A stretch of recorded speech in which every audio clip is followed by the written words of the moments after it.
The calmness of Earth's quiet nights was shattered by the thunderous arrival of the Zephyrian fleet. For decades, humanity had lived in relative peace, part of the vast United Galactic Federation, a community of alien species that valued diplomacy above all. Earth was still seen as a newcomer, a knave player in a game far older than its species. But when the Zephyrians, an aggressive race known for their brutal conquests, set their sights on the blue planet, everything changed. The Federation Council convened in a grand chamber, the massive holographic table flashing with maps and data from across the galaxy. The species represented at the council were diverse, beings with features ranging from reptilian to insectoid, and many more that would be unrecognizable to the human eye. Yet, despite their varying appearances and cultures, they shared one thing in common: a deep-seated fear of the Zephyrians. This was a race known for wiping out entire civilizations without hesitation, and they had made their ultimatum clear. Earth would be subjugated or destroyed. In the heart of Earth's capital, the United Nations Security Council was in an uproar. The President of the United States, along with representatives from China, Russia, and other major powers, gathered in an emergency meeting. The walls were lined with holographic projections of the approaching Zephyrian ships. They were enormous, sleek, and menacing, floating in orbit like a great shadow over the Earth. "We can't just give in," said President Eleanor Reeves, her voice steady, but filled with the weight of responsibility. "We have to resist. The future of our planet is at stake." But as she spoke, many of the other leaders exchanged uneasy glances. Russia's representative, Ambassador Igor Novikov, shifted in his seat. "And what exactly do you propose? We are not prepared for an invasion of this scale. The Zephyrians are more advanced than we can imagine. Our combined military forces would be no match." The room fell into tense silence. All eyes were on President Reeves, who had spent her entire career building up Earth's relations within the Federation. She had always been the diplomat, the peacemaker. But today, it was clear the diplomatic route was crumbling. "We may not have their technology, but we have something they don't," President Reeves continued, her voice gaining strength. "We have our will. Earth is home to billions of people who have never bowed to tyranny. If the Federation will not stand with us, then we will stand alone." The President's words echoed through the room, resonating with the gathered representatives. A few murmured in agreement, while others seemed too stunned to respond. As the debate wore on, it became increasingly clear that the Federation was unwilling to offer any substantial military aid. Their primary concern was the delicate balance of power across the galaxy. Aligning themselves with Earth, a planet they still saw as primitive, might trigger conflicts with the Zephyrians' allies. And so, the Federation opted for neutrality. In the meantime, Earth's people were beginning to wake up to the gravity of the situation. News outlets broadcast the Zephyrian ultimatum, and the planet collectively held its breath. Panic spread quickly. Some began to stockpile supplies, fearing the worst. Others demanded peace at any cost, hoping that submission to the Zephyrians would spare Earth from destruction. But there was another, more defiant faction emerging, one that believed humanity could rise to meet the challenge. The message from Earth's military was clear: they would not back down. In every corner of the world, citizens rallied behind their armed forces, eager to fight for their homes, their families, and their future. But no one could deny that the odds were staggering. And then, amid the uncertainty, a name began to rise to the surface: General Alexander Hartwell. A respected leader within Earth's military, he was known for his tactical genius and his unflinching resolve in the face of impossible odds. He had led Earth's defense forces during smaller skirmishes with alien factions. But this was something no one could have anticipated. With calm determination, General Hartwell stood before Earth's War Council and addressed them. "We will not wait for the Federation to come to our aid. We will fight with everything we have, and when we're done, the galaxy will know what happens when someone threatens Earth." His words, broadcast across the globe, ignited something inside the hearts of every human. Fear was still there, but now it was tempered with defiance. The stakes had never been higher, but humanity had no intention of giving in. Earth had been threatened, and in return, it would show the universe what it meant to be human. The world held its breath in the days that followed. The Zephyrians had made their move, and now Earth's survival hung in the balance. Despite the global panic, a sense of unity began to form. People from all walks of life set aside their differences, driven by the same urgent need to protect their planet. General Alexander Hartwell became the face of Earth's resistance. His words from the previous broadcast, "We will fight with everything we have," had become a rallying cry. Military forces from across the globe rallied behind him, and soon thousands of soldiers, pilots, and engineers were working in unison to bolster Earth's defenses. The Zephyrians, with their vast fleet in orbit, seemed invincible. Their ships were built for domination, armored in dark metal and bristling with weapons capable of obliterating entire cities with a single blast. But Earth's military, despite being vastly outgunned, wasn't backing down.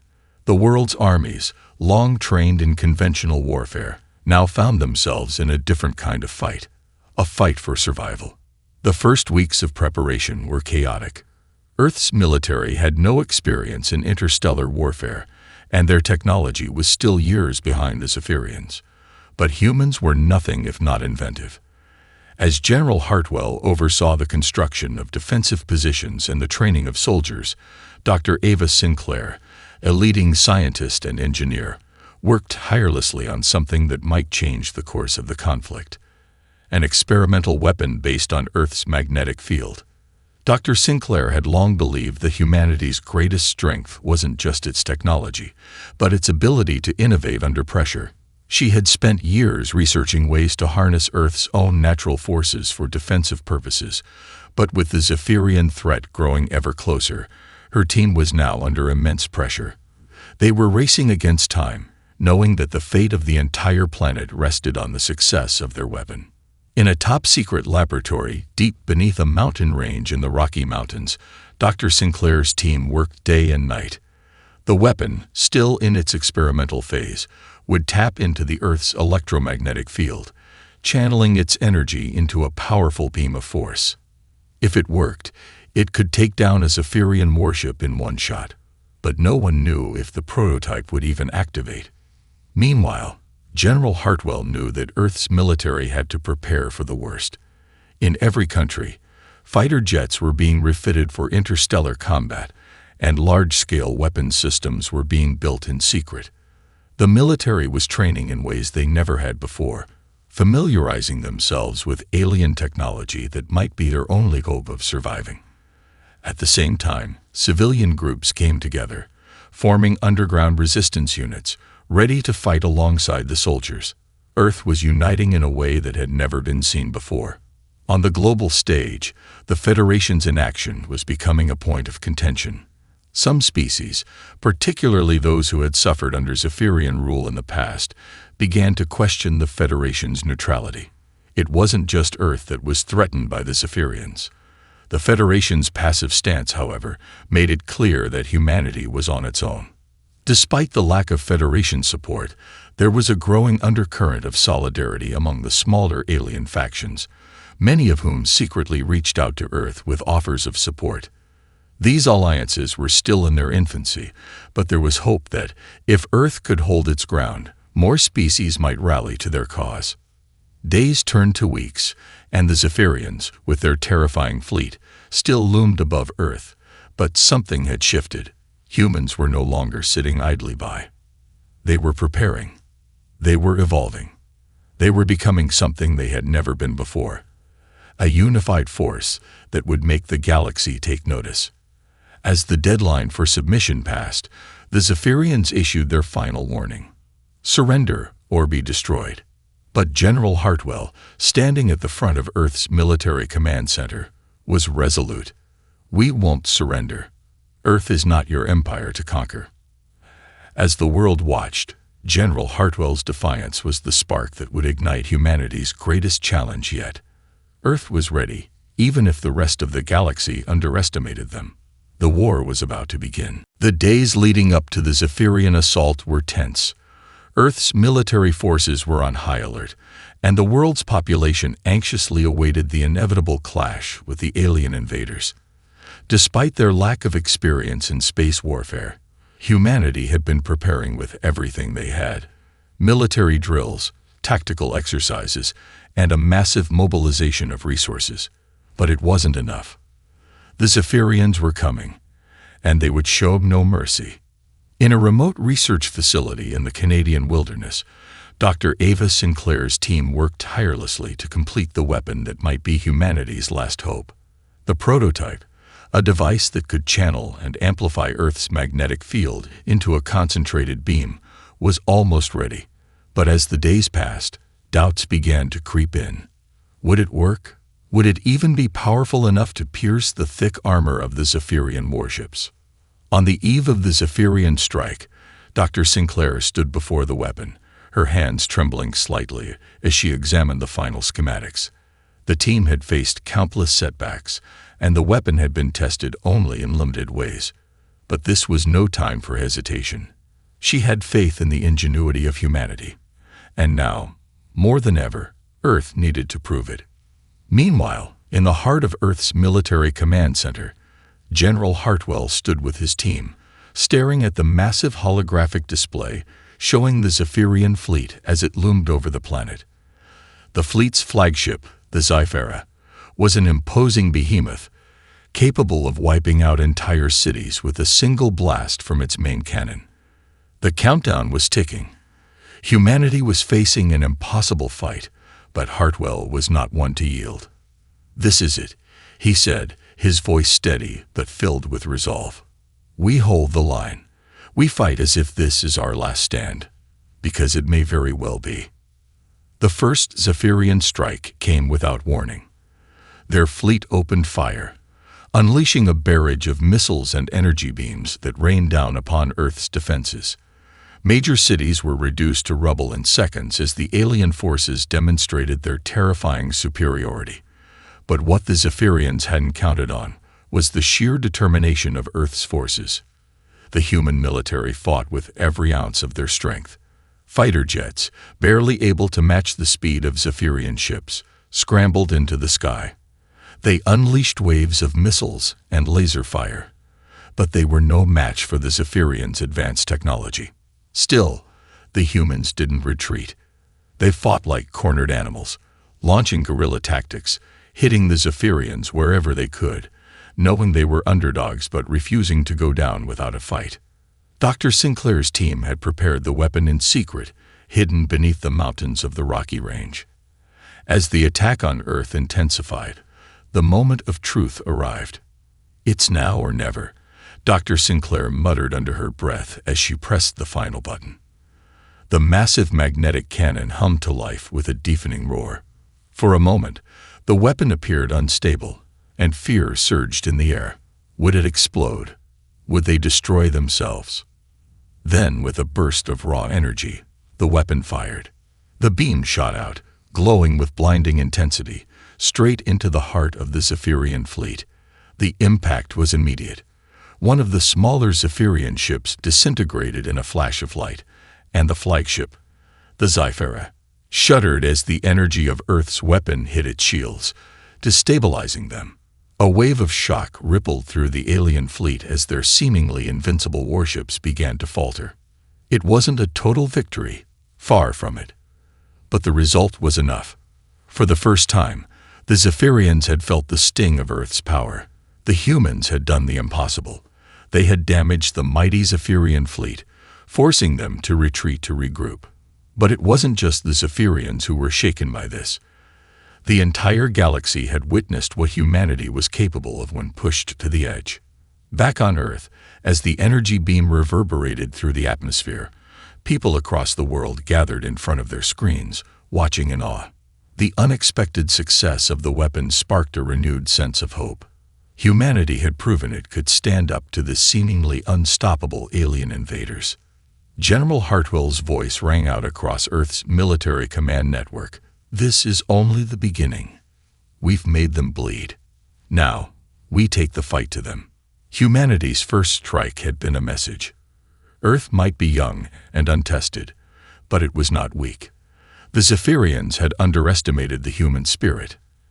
And now, they would learn that the fight for Earth would be harder than they ever imagined. The victory, though small, sent shockwaves through both the Zephyrian fleet and the galaxy at large. For the first time, the Zephyrians were forced to acknowledge humanity's potential. The attack had been devastating, but it wasn't enough to stop them. Yet it was enough to make them hesitate. And that hesitation was something Earth would use to its advantage. General Hartwell, standing among his military staff in the war room, studied the results of the first strike. The Zephyrians, after the disruption caused by Earth's new weapon, had retreated temporarily, regrouping their forces beyond the planet's orbit. But the question remained, would they return with even greater force? Would the brief success of humanity be enough to dissuade them? "We've bought ourselves time," Hartwell said, his voice calm but authoritative. "But it's clear they won't leave us alone. We need to prepare for the next wave. And this time, we need to hit them harder." The global military was now fully mobilized, and every nation was contributing its resources to the cause. There was no longer any room for the hesitation that had plagued Earth in the early days of the conflict. The survival of humanity depended on each nation's full participation, and for the first time, there was a unified sense of purpose among Earth's people. No one was sitting on the sidelines anymore. But it wasn't just the military that was focused on the battle ahead. Dr. Ava Sinclair and her team had been working around the clock to improve the weapon that had given Earth its first taste of victory. The weapon's first use had been a resounding success, but now they needed more power, more precision. Dr. Sinclair's research was far from finished. She had theorized that if they could tap into the full potential of Earth's magnetic field, if they could harness it more efficiently, they could deliver a devastating blow to the Zephyrian fleet, one that might break their spirits for good. "We're not just fighting for survival," Dr. Sinclair said, her voice filled with quiet determination. "We're fighting to show the galaxy that Earth won't be cowed. We're not just going to defend our world. We're going to make them fear us." Across the globe, Hartwell's words echoed in the hearts of billions. "We fight not for ourselves, but for the future of every human being." The world was rallying behind their military and their scientists. The most unlikely of alliances were forming. Smaller alien factions, some who had suffered under Zephyrian rule, began to offer support, providing Earth with technology, intel, and resources that would help tip the scales in their favor. They, too, were sick of living under the boot of the Zephyrians. The galaxy was finally beginning to realize that humanity had something different, the indomitable will to fight back, no matter the odds. Meanwhile, the Federation, still hesitant to take an active role in the conflict, began to feel the pressure. Many of its members, particularly the alien species closest to Earth, began to shift in their stance. Some felt a growing respect for humanity's resolve, and a few of the more sympathetic species quietly offered assistance behind closed doors. The Federation was not about to openly declare its support, but the galaxy was beginning to recognize the value in humanity's refusal to bow down. As the days passed, Earth's forces continued to train, adapt, and innovate. New strategies were implemented, combining traditional military tactics with unconventional warfare learned from their alien allies. Humanity was learning quickly, far more quickly than anyone expected. In the face of adversity, Earth's people had found a deep well of resilience.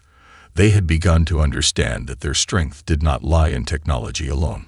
It lay in their ability to adapt, to endure, and to fight with everything they had. And then came the message. The Zephyrians, regrouping after their initial setback, sent another ultimatum to Earth. This time, it was not just a threat. It was a declaration of war, a declaration that Earth would either submit to Zephyrian rule or be eradicated completely. General Hartwell stood before the assembled leaders of Earth's military and the newly formed coalition of alien allies. His face was grim, but his voice was resolute. "They want to wipe us out. They want to show the galaxy that humanity is nothing more than a passing spark. But they've miscalculated, he said, his eyes sweeping across the room. We will never submit. We will never be erased. This is not just about Earth. It's about showing the galaxy that humanity will not be enslaved. This fight is ours to win, and we will win it. The room fell silent for a moment, before an eruption of applause filled the air. The human will had been tested, but it had not broken. And now, Earth was prepared to take the fight to the Zephyrians. The stage was set for the next battle. Humanity had proven its strength, its resilience, and its refusal to give up. And the galaxy would soon understand that when it came to Earth, there was no force powerful enough to break the spirit of its people. The time had come. After weeks of preparation, Earth's military forces, bolstered by the help of sympathetic alien factions, were ready to launch their first major counterattack against the Zephyrians. The feeling in the command centers around the world was palpable, an electrifying combination of anticipation and grim determination. Earth had never been this united, this focused. The outcome of this battle would shape the future of the planet and its place in the galaxy forever. General Hartwell stood before a massive holographic map of the Zephyrian fleet, currently stationed just beyond Earth's orbit. He studied the data carefully, pinpointing weaknesses in their formation. The Zephyrians, though vastly superior in technology, had shown cracks in their strategy after the first human strike. Their arrogance had led them to underestimate Earth's ability to adapt and retaliate.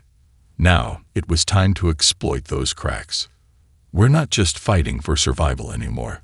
Hartwell addressed the room filled with military officers, scientists, and alien allies. We're fighting to send a message to the entire galaxy. This planet will never kneel. The room fell silent as the full weight of his words sank in. Humanity had reached the point of no return. The Zephyrians had struck first, but now it was Earth's turn to fight back, to show that they would not be erased. The new weapon, Dr. Ava Sinclair's electromagnetic cannon, was ready. After weeks of testing and refining, it had been upgraded to deliver a much more powerful and focused beam. But this time, it wouldn't be a singular strike. The goal was to break the Zephyrians' flagship, the Zyphera, the symbol of their dominance in the galaxy. If Earth could bring down that massive warship, it would shake the entire Zephyrian fleet to its core. The military strategy was equally bold. Instead of waiting for the Zephyrians to make the first move, Earth would strike first. Fighter jets, re-engineered to operate in space, would launch from Earth's atmosphere and engage the enemy in a head-on assault. The human forces knew they couldn't win by sheer firepower alone, but their creativity, their willingness to improvise, would be their strength. The plan was simple: keep the Zephyrians occupied and distracted long enough for the electromagnetic cannon to fire a devastating blow at their flagship. As the countdown to the battle began, humanity's forces mobilized. Fighter pilots scrambled to their ships, strapped into their seats with a mix of excitement and anxiety. Ground forces readied their weaponry, while engineers completed last-minute adjustments to their defenses. Across the globe, families gathered in small groups, watching the proceedings unfold on live broadcasts. The world was united in one purpose: survival. The Zephyrians, unaware of the precise scale of the coming attack, made no move to alter their position. Their fleet remained ominously still, seemingly confident in their superiority. The momentary setback from Earth's previous attack was seen as a mere annoyance, nothing more than a blip in the galaxy's history. And then the first wave of human fighters broke through Earth's atmosphere, soaring into the vacuum of space with a chorus of engines firing and thrusters roaring. The moment they entered Zephyrian territory, the battle began in earnest. A torrent of laser fire and missile strikes erupted as Earth's forces engaged the enemy head-on, pulling Zephyrian ships into the fray. The human pilots, operating with a reckless sense of daring, dodged and weaved between the larger, more advanced Zephyrian ships, launching missiles that punctured weak spots in the enemy's defenses. As the battle raged on, the electromagnetic cannon, positioned in a hidden military installation deep in the mountains, locked onto the Zyphera. Dr. Sinclair, standing beside her team of engineers, activated the weapon. The earth beneath their feet hummed with raw power as the massive cannon powered up, drawing energy from the planet's magnetic field.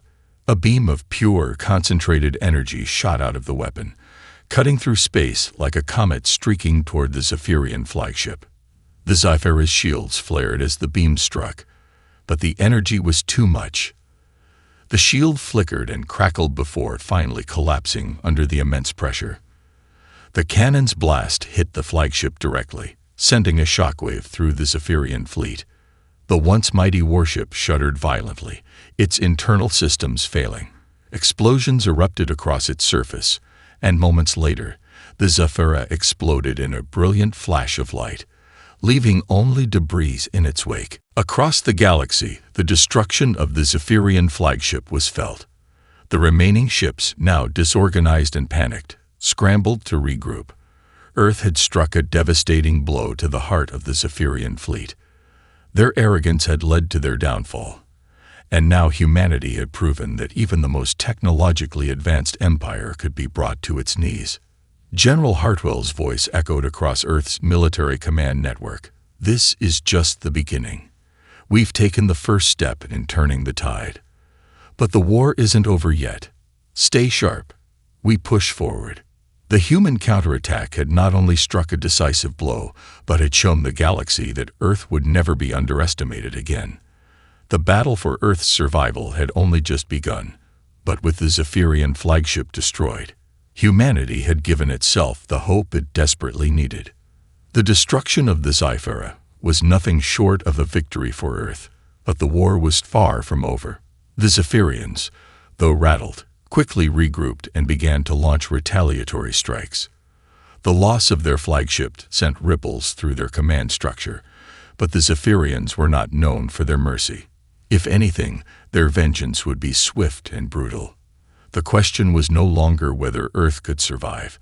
It was how much longer they could endure before the full weight of the Zephyrian war machine descended upon them.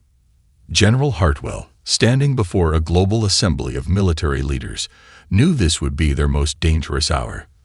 "The Zephyrians will retaliate with everything they have," he said, his voice steady but with an edge of steel.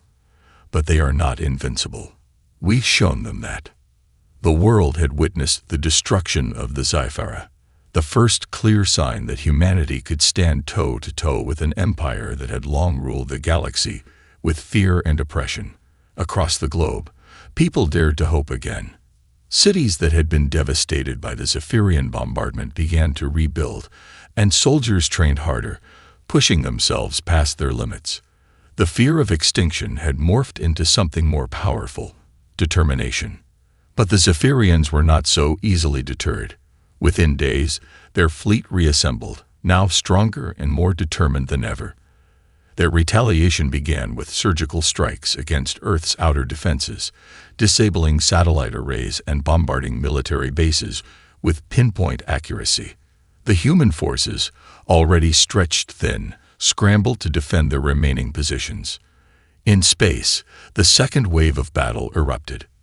This time, the Zephyrians deployed their elite warships, vessels designed for one purpose: annihilation.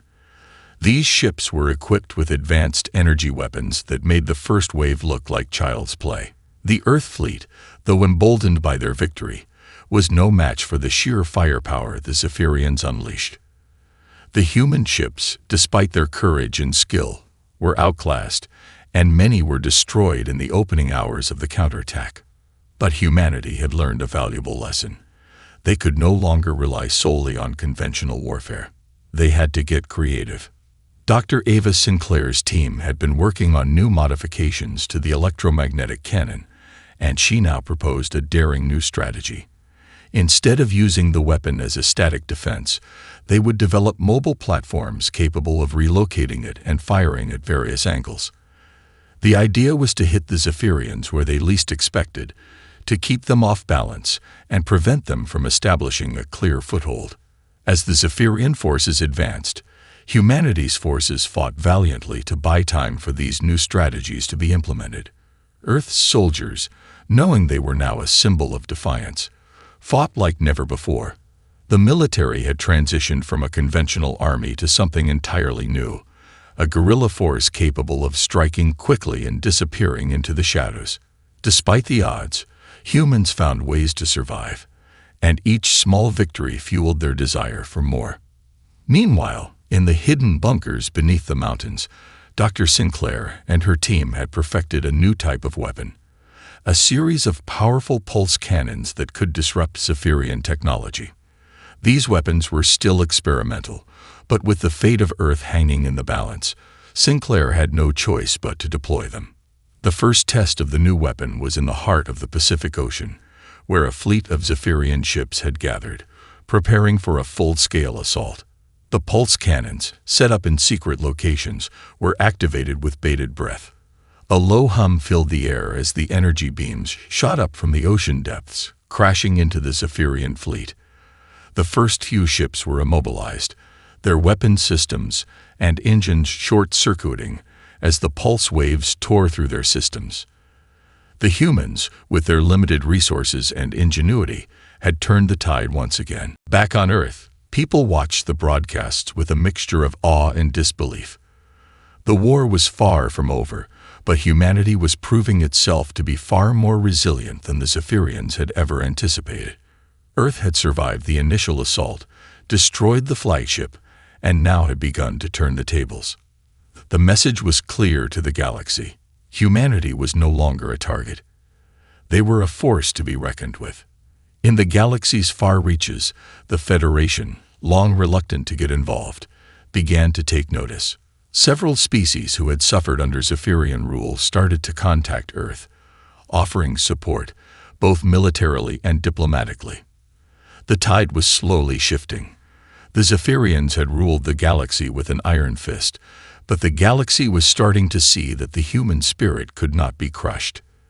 The Zephyrians had underestimated them, just as they had underestimated humanity's ability to rise from the ashes. And the humans? They were just getting started. The pulse cannons had given humanity a fighting chance. For the first time since the Zephyrians had arrived, the balance of power seemed to shift, just slightly. The Zephyrians, despite their technological dominance, were struggling. Their warships were being disabled, their communications disrupted, and their overwhelming numbers were no longer the guarantee they had once been. But the Zephyrians were far from defeated. They had underestimated humanity before, and now they would make certain they would not make the same mistake again. In the command centers around Earth, the mood was cautious. While the pulse weapons had dealt a blow to the Zephyrians, they were only one part of the battle. The human military had learned from each engagement, adapting and evolving their tactics, but the Zephyrians were relentless. They retaliated swiftly, using countermeasures that made the pulse weapons less effective with each passing day. The war was escalating, and every move felt like a gamble. General Hartwell stood at the forefront of Earth's military leadership, overseeing the latest reports. His face, as stern and resolute as ever, showed the toll the war had taken on him. Every day, more cities fell, more soldiers died, but still, humanity pushed on. He was no stranger to battle, but this was something different. This was survival at its core. "They've adapted," Hartwell said, his voice low but unwavering. "Their fleet is moving in sync now, adjusting to our pulse weapons. We need to hit them harder, disrupt their command structure. If we take out their leaders, we can throw them into chaos." The plan was risky, but it was their only option. If the Zephyrians could be fractured from within, humanity might have a shot at gaining the upper hand. The High Command ordered a new strike, this time targeting the heart of the Zephyrian leadership. Their central command ship, the Xeranthos, a colossal vessel that controlled the entire fleet. The human forces began their assault, knowing the chances of success were slim. The Zephyrians had learned from their previous mistakes. Their elite forces now guarded the Xeranthos, and the human fleet had to fight their way through a gauntlet of advanced warships to reach it. Meanwhile, in the shadows of the conflict, Dr. Ava Sinclair and her team were not standing idle. The electromagnetic cannon, their last-ditch weapon, was still Earth's most potent defense. But it wasn't enough to win the war. Not yet. They had to find a way to enhance it further, to give humanity the edge they desperately needed. Sinclair had been working on a modification that would allow the weapon to fire multiple bursts simultaneously, more concentrated beams with higher energy output. It was a long shot, but it was the last, best hope for turning the tide. Back in space, the human fleet was being torn apart. Every ship they sent out was met with fierce resistance from the Zephyrians. The Xeranthos loomed ahead, guarded by a wall of destroyers, battlecruisers, and elite interceptors. The humans had fought valiantly, but they were now fighting against overwhelming odds. Captain Sarah Donovan, a battle-hardened commander leading one of the human ships, surveyed the damage to her vessel as alarms blared. Her crew was holding together, but the pressure was mounting. "We need to keep pushing," Donovan ordered, determination in her eyes. "We can't turn back now. The Xeranthos is within reach." With one final push, the human forces broke through the Zephyrian defensive perimeter. Captain Donovan's ship, along with a small contingent of fighters, charged straight toward the Xeranthos. The air was thick with tension, the sounds of battle echoing through space. It was a desperate gamble, but it was their best chance at crippling the Zephyrians' control over their fleet. The Xeranthos unleashed a barrage of fire in retaliation, its advanced weaponry targeting the incoming human ships. Several of the human fighters were obliterated, but some, against all odds, made it through the defenses, taking critical shots at the Zephyrian command ship. The Xeranthos shuddered under the blows, but it wasn't enough to destroy it. Not yet. As the battle raged, Dr. Sinclair's new weapon was ready. The enhanced electromagnetic cannon, now capable of firing multiple bursts in rapid succession, was aimed at the heart of the Zephyrian fleet. With a signal from General Hartwell, the cannon fired. A wave of energy shot into the sky, splitting into several beams that targeted the Xeranthos and its surrounding warships. The impact was immediate. The Zephyrian flagship's shields faltered under the barrage. Explosions erupted across its surface, sending shockwaves through the fleet. The remaining ships struggled to regain order, and panic spread through their ranks. The Xeranthos was on the brink of collapse, its command systems failing. The Zephyrians were beginning to lose their grip. General Hartwell's voice echoed across the command center. "We've done it. The Xeranthos is crippled." But there was no time to celebrate. The war wasn't over. The Zephyrians, though wounded, would not surrender easily. They were regrouping, preparing for a final devastating push. Humanity had struck a major blow, but the cost was high. The Zephyrians were not finished yet, and Earth's survival would come down to a single final confrontation. The destruction of the Xeranthos had shaken the Zephyrians to their core. The once mighty flagship, the symbol of their command over the galaxy, was reduced to a smoldering wreck. Its loss caused an immediate ripple effect throughout the Zephyrian fleet. Chaos spread like wildfire as their centralized control collapsed, but despite this setback, the Zephyrians were far from finished. Their retaliatory forces, now more scattered and disorganized, still held the power to obliterate Earth. General Hartwell watched the scene unfold from the command center. The war had taken a toll, but now, humanity's chance had arrived. "This is it," he said, his voice heavy with both urgency and resolve. "We've crippled their leadership, but they're still dangerous. We need to press forward and finish what we started. This is our moment." The remaining human fleet, battered but not broken, was positioned just outside Earth's orbit, ready to make the final push. They had already suffered immense losses, but their determination had only grown stronger.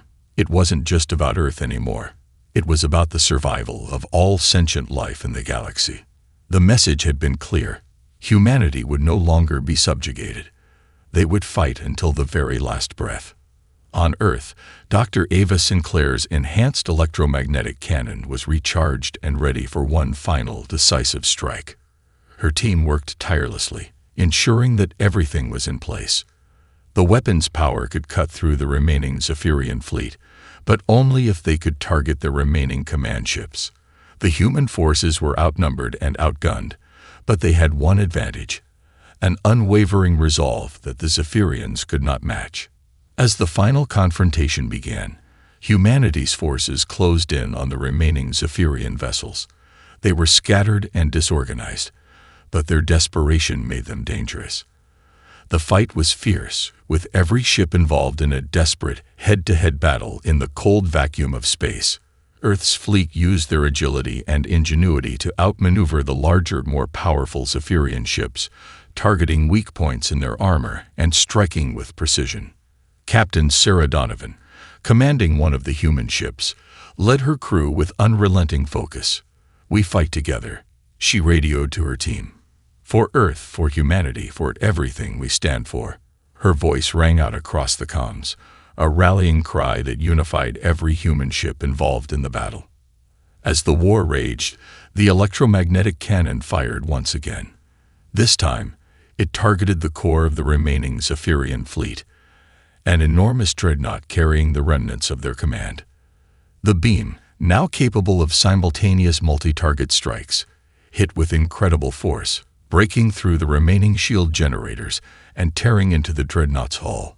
The ship groaned under the weight of the energy, its systems cascading into failure. But even as the dreadnought faltered, the Zephyrians launched one final, catastrophic counterattack. Their remaining warships, desperate to avenge the destruction of their flagship, launched a devastating barrage aimed at Earth's military installations.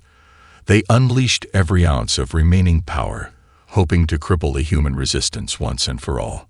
The human fleet fought back with everything they had, but the overwhelming firepower of the Zephyrians seemed insurmountable. Ships exploded, fighters were destroyed, and the loss was staggering. Earth's forces were on the brink of collapse.